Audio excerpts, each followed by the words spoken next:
Beleza, pessoal? Vamos lá então para mais um vídeo aí da nossa maratona de preparação aí para a prova do CFC. Lembrando você que você pode ter acesso a esse caderno que eu utilizo aqui, né? Caderno de estudos aí dos vídeos. Se você nos assiste no LinkedIn ou no YouTube ou no Facebook, vai ter um link aí embaixo do vídeo para você clicar e ir até o nosso site e adquirir esse caderno gratuitamente. Ou se você nos assiste através do Instagram, o link está na bio, tá bom? Vamos lá!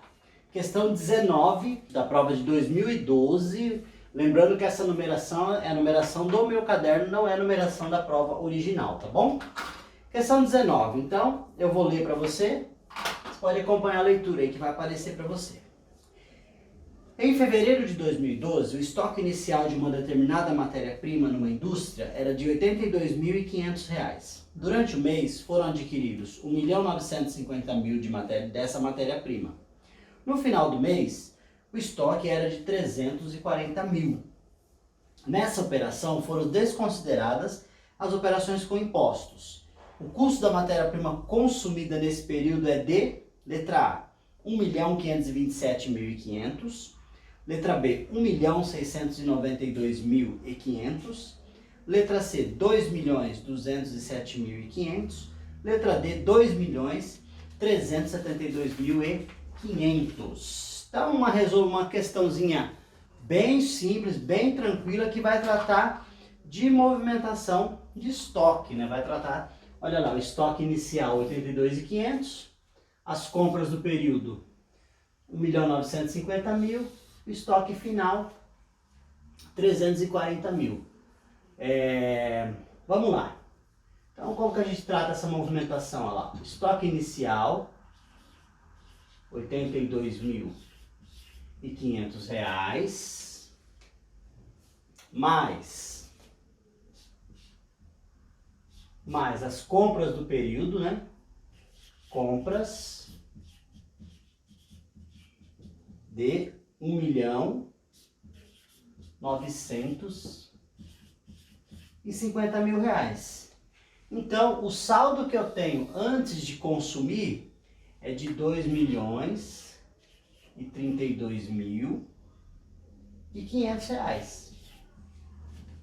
Então, esse é meu saldo antes de consumir.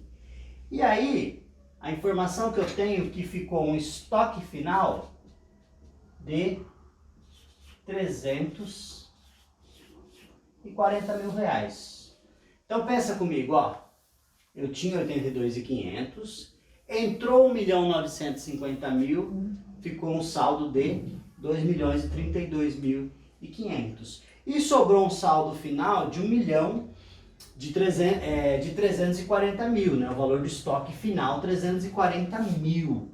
Ou seja, o estoque que foi utilizado, consumido no período, vai ser a diferença desse saldo com o saldo final. Então vai dar um valor de 1.692.500 reais. Então essa lógica, né? Estoque inicial mais compras menos estoque final vai ser igual a consumo do período. Então essa movimentaçãozinha de estoque, uma questão aí tranquila, simples, né? Relacionada, focada na movimentação de estoque. Então, temos gabarito para isso? Temos resposta para isso? Sim, temos. Resposta letra B. O pincel vermelho já está falhando, né? Resposta letra B. B de bola, tá bom? Então essa é a nossa resposta aí a essa questão. Uma questão aí simples, aí, tranquila, relacionada à movimentação de estoques. Beleza? Vamos falar da questão 20 aí do nosso caderno? Também uma outra questão aí mais teórica. Você viu que a banca examinadora sempre cobra bastante parte conceitual, né? Bastante questões de verdadeiro e falso e tal, sequência correta. Essa aqui é um exemplo, ó. Então vai aparecer para você aí, para você me acompanhar na leitura. Prova de 2012, aqui ó, questão 20. Relacione o tipo de custo descrito na primeira coluna com os conceitos na segunda coluna e em seguida assinale a opção correta. Custo fixo, então eu tenho na coluna da esquerda custo fixo, custo variável, custo direto, custo indireto e custo controlável. E aí na coluna da direita eu tenho as respectivas respostas aí para nós relacionarmos, né? Então, vamos, antes de fazer essa relação, vamos então ver quais são os conceitos que são cobrados nessa questão. Então, voltando aqui para mim, quais são os conceitos que são cobrados? Conceito de custo fixo, custo variável, custo direto, custo indireto e custo controlável. Então, só relembrando, custo fixo é o quê? É aquele custo que ele independe do meu volume de produção, ou seja, independente de eu produzir ou não, independente de eu vender ou não, aquele custo fixo ele vai acontecer porque ele tem natureza fixa, né? Não valor necessariamente, mas a natureza de ocorrência. Grande exemplo, aluguel do espaço da produção, depreciação das máquinas e etc, né? Algum tipo de manutenção que tenha que ser feita regularmente, mensal, parte da mão de obra também pode ser um custo fixo. Custo variável já é diferente, né? Ele varia segundo o meu volume de produção, então ele tem essa variação aí de acordo com o meu volume de produção. Um custo direto é um custo que eu consigo apropriar de forma direta ao meu produto. Um custo indireto é um custo que eu não consigo apropriar diretamente ao meu produto. Então, um grande exemplo energia elétrica, se eu utilizo ela para a produção de mais de um produto, mão de obra, se eu utilizo para trabalhar em mais de um produto, acaba sendo um custo indireto. E custo controlável, olha lá, matéria-prima, insumos, mão de obra, energia e etc. São custos que necessitam constantemente de controles de quantidades e valores e, consequentemente, são alvos de decisão em relação a tê-los ou não. Então, os custos controláveis são custos que eu consigo controlar, né? Custos que eu decido se eu vou ter ou não. Então, grandes exemplos, matéria-prima, eu decido se vou ter ou não. Insumos, mão de obra, energia elétrica, todos eles são controláveis e alguns também são variáveis, né? E os custos não controláveis, por exemplo, aluguel, impostos, encargos, depreciação, praticamente independe da vontade do administrador. É possível verificar, mas o controle sobre esse custo é ineficaz. Eu posso verificar, eu posso saber o quanto estou gastando com isso, mas eu não consigo controlá-los, porque eles vão ocorrer independente da decisão ou não do administrador. Então, o conceito de custo controlável está aí. Então, repassando esses conceitos, vamos então voltar às questões para nós analisarmos a sequência correta. Então, você tem a questão volta para você aí na tela, para você me acompanhar agora na composição da resposta, e nós vamos juntos. Então, eu tenho as 5 opções na esquerda e à direita eu tenho que marcar. Então, nós vamos marcando aí na sequência, tá bom? Olha lá, resposta da direita. É custo de natureza mais genérica, não sendo possível identificar imediatamente como parte do custo de determinado produto. De quem nós estamos falando? Do custo indireto. Então, a alternativa que corresponde ao custo indireto é a alternativa 4. Próximo aí, um custo que pode ser diretamente controlado em determinado nível de autoridade administrativa, seja em curto, seja em longo prazo. Nós estamos falando do custo controlável, na sequência número 5. Próxima frase aí, próximo enunciado. Um custo que em determinado período e volume de produção não se altera em seu valor ideal, mas vai ficando cada vez menor em termos unitários com aumento de volume de produção. De que nós estamos falando? Nós estamos falando do custo fixo. Então essa frase aí é a alternativa 1. E é exatamente isso, né? O custo fixo ele não se altera, mas se eu aumento a produção, unitariamente ele diminui, porque eu vou rateando mais ele, tá bom? Próxima frase aí. É custo incorrido em determinado produto, identificando-se como parte do respectivo custo.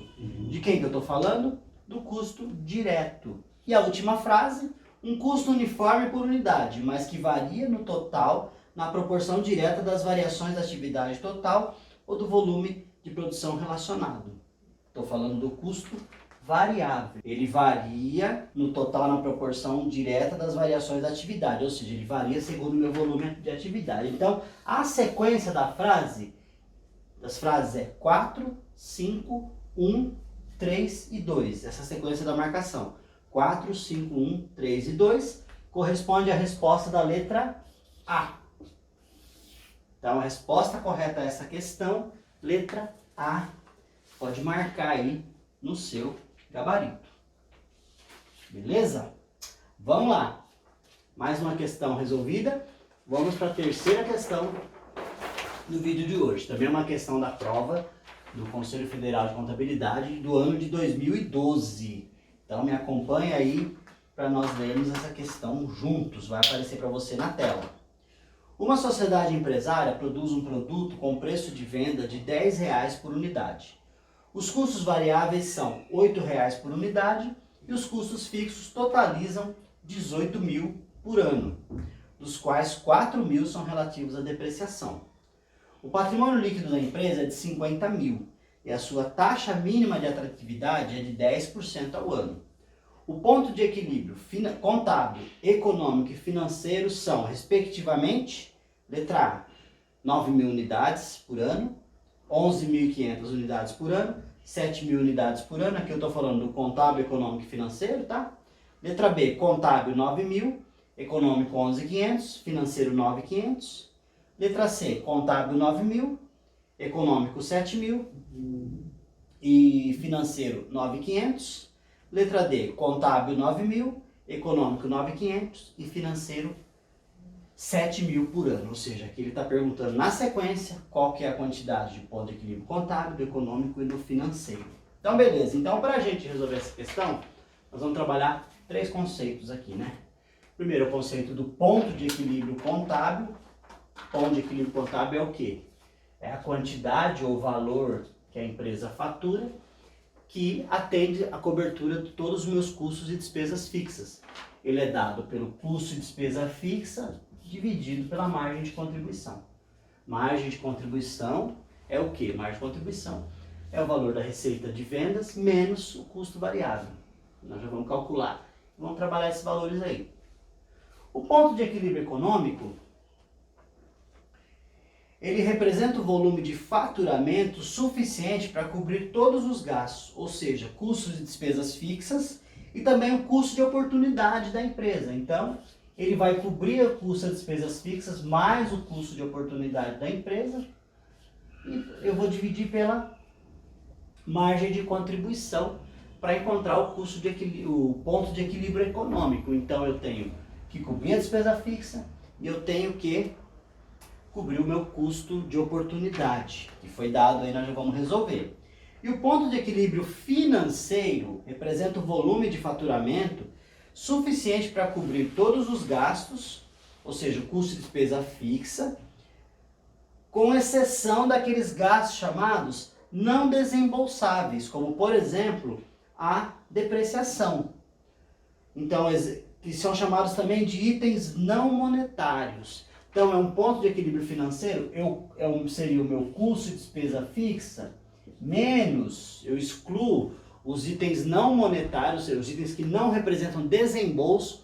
A despesa com depreciação, ela tem uma função contábil e uma função em custos para eu jogar no meu custo para depois, no final, ela acabar entrando no meu preço. Mas ela não representa desembolso financeiro. Eu falo, minha máquina depreciou 4 mil esse ano, tive um custo com depreciação de 10 mil reais.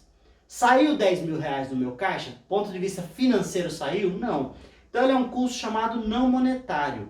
Ele é um custo não desembolsável, ou seja, não houve desembolso de recurso, como por exemplo, o que é um desembolso? É a saída de recurso. Quando eu compro uma matéria-prima, que é um custo, eu pago por esse valor. Sai dinheiro do meu caixa para pagar a matéria-prima. Quando eu tenho uma despesa com depreciação, não. Despesa com depreciação, simplesmente uma despesa contábil, que afeta meu resultado, que afeta meu custo, que eu vou usar ela para calcular minha margem de contribuição, mas ela não tem impacto financeiro, porque não tem saída de recurso. Então, por isso, neste caso, para eu encontrar o ponto de equilíbrio financeiro, eu vou pegar o custo de despesa fixa e, nesse caso, eu vou subtrair a depreciação. E aí vou dividir pela margem de contribuição. Então, tendo feito essas definições, vamos para os cálculos, né? que aí chegamos até os resultados. Então olha lá, pessoal, para a gente definir aí, né? A margem de contribuição é preço de venda menos custo variável. Preço de venda menos custo variável, preço de venda R$10. Custo variável 8, margem de contribuição R$2. Então meu ponto de equilíbrio contábil vai ser o quê? 18 mil, que é o custo fixo, todos os custos fixos, dividido por R$2. Então, meu ponto de equilíbrio contábil, 9.000 unidades. Então, se a gente olhar para as alternativas, cadê as alternativas A, B, C? As 4 têm 9.000 unidades no ponto de equilíbrio contábil, ou seja, não dá para resolver, não está pronta a questão ainda para a gente responder. O ponto de equilíbrio econômico, como que eu vou encontrar ele? Eu vou somar o custo de despesa fixa, que é 18 mil, mais o custo de oportunidade. Custo de oportunidade, o que que é? De forma resumida, o custo de oportunidade é um ganho que o dono da empresa, o proprietário, quer ter em função dele ter aplicado seus recursos na empresa. Então, eu poderia ter pego esse recurso que eu apliquei na empresa e poderia ter feito outro, feito um investimento, por exemplo, e está recebendo X% ao mês ou ao ano em função desse investimento. Então, esse custo de oportunidade assim, é um valor, é um percentual em cima, geralmente, do patrimônio líquido da empresa, que é o valor que é efetivamente do sócio da empresa, para que ele mantenha os recursos na empresa, ou seja, ele quer ter um ganho X de oportunidade por ele não ter utilizado esse dinheiro em outras possibilidades que ele pudesse ter a fazer com esse dinheiro, né? Então, no caso, a informação que nós temos no exercício, que a taxa de atratividade, né, a TMA, que é o custo de oportunidade, ela é 10% ao ano em cima do PL. Então, o PL é de 50 mil, olha lá, 10% ao ano são 5 mil. Então, vou somar 5 mil, dividido pela margem de contribuição. Então, 18 mil mais 5 mil, dividido por 2, 11.500 unidades. Vamos ver se já tem alguma questão que atende? Tem duas, na verdade, né? Esse aqui não teve jeito, tem que calcular até o fim. Então, a questão A e B, eu tenho 9.000 no primeiro, depois 11.500 no segundo, e agora eu tenho que achar, então, o ponto de equilíbrio financeiro. Que é uma questão que a conta em si é muito simples, né? A ideia é mais entender mesmo o conceito, parte conceitual, né? Então, vamos lá, ponto de equilíbrio financeiro, eu vou pegar o custo de despesa fixa, e vou excluir no cálculo os custos não desembolsáveis ou itens não monetários. No exemplo, aqui está em destaque a depreciação. Então a depreciação é de 4 mil. Então se eu pegar 18 mil menos 4 mil e dividir por 2, quanto que eu vou encontrar lá? 18 menos, lembrando, né, pessoal? Tem que resolver aqui primeiro, né?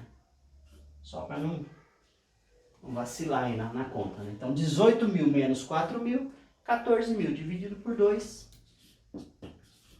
7 mil unidades.